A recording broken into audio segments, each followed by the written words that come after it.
नमस्कार। दिव्य योगासन की तरफ से आपका हार्दिक स्वागत है। आज हम गुप्त नवरात्रि के कुछ नियम और उस समय पर किए जाने वाले कुछ गुप्त प्रयोग की चर्चा करेंगे। सामान्यतः वर्ष में 4 बार नवरात्रि आती है, लेकिन गुप्त नवरात्रि का एक अलग ही महत्व है।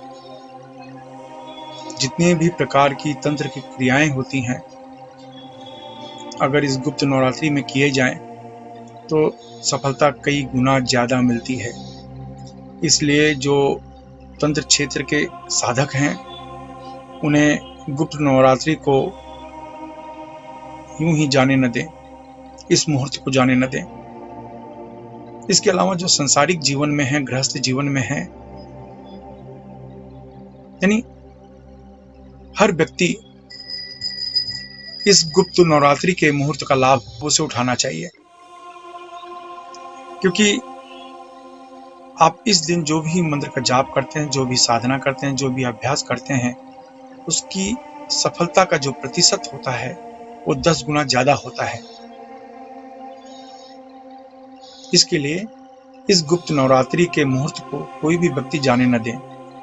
कुछ नियम होते हैं, उसकी भी चर्चा करेंगे। तो पहला तो यह है कि गुप्त नवरात्रि में हम बहुत सी साधनाएं करते हैं, बहुत सी मंत्र का जाप करते हैं, देवी के अनुष्ठान करते हैं, दुर्गा सप्तशती के पाठ पढ़ते हैं, कुंजिका स्तोत्र पढ़ते हैं, और भी देवी के पाठ हम करते हैं, उनके मंत्र का जाप करते हैं, अनुष्ठान करते हैं।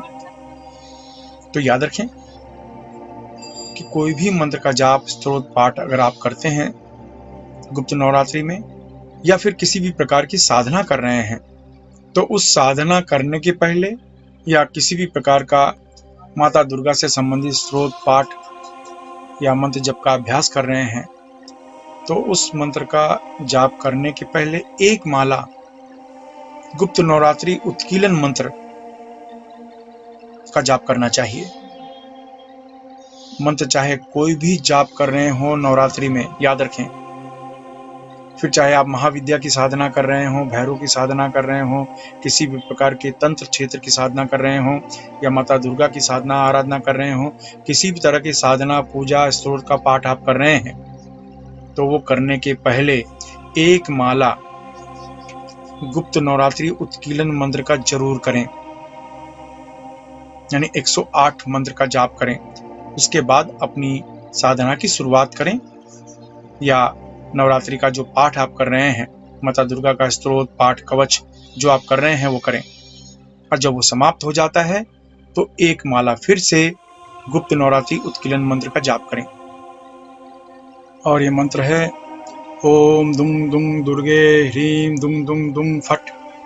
मैं इस मंत्र को फिर से रिपीट करता हूँ। ओम दुंग दुंग दुर्गे ह्रीम दुंग दुंग दुंग फट।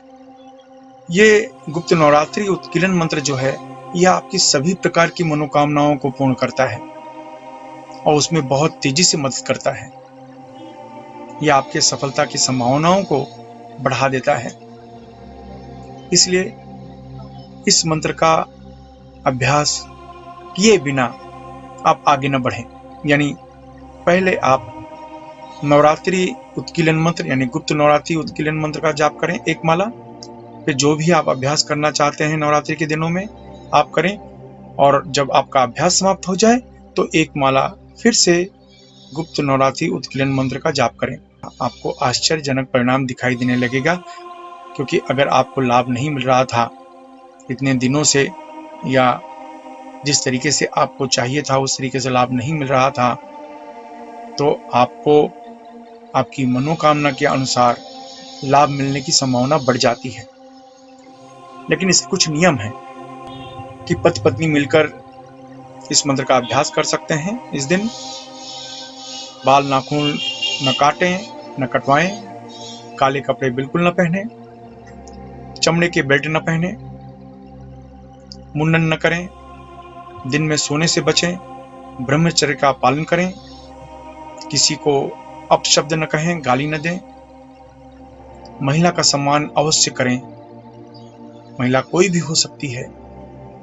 अगर आपने कहीं भी दुर्भावना की तो एक बात कही जाती है कि जिसे दान में 101 गाय दान की जाती है जितना फल प्राप्त होता है, एक महिला से दुर्भावना करने के उपरांत उतना ही नुकसान होता है। याद रखें, नवरात्रि के दिनों में 9 दिन अन्न का सेवन करने से बचें। अपने भोजन में फल फ्रूट का उपयोग ज्यादा करें। धूम्रपान मद्यपान से बचें। अश्विनी या वज्रली मुद्रा अवश्य उपयोग करें। ये मुद्रा आपको ब्रह्मचर्य में जहाँ मदद करती है, वहाँ साधना या अभ्यास या पूजा अनुष्ठान में सफलता प्राप्त कराने में भी सहायक होती है। अश्विनी या वज्रली मुद्रा क्या है, जानने के लिए नीचे डिस्क्रिप्शन में लिंक दिया गया है, वहां से आप जानकारी प्राप्त कर सकते हैं। आशा है आप अपने जीवन में सफल होंगे। धन्यवाद।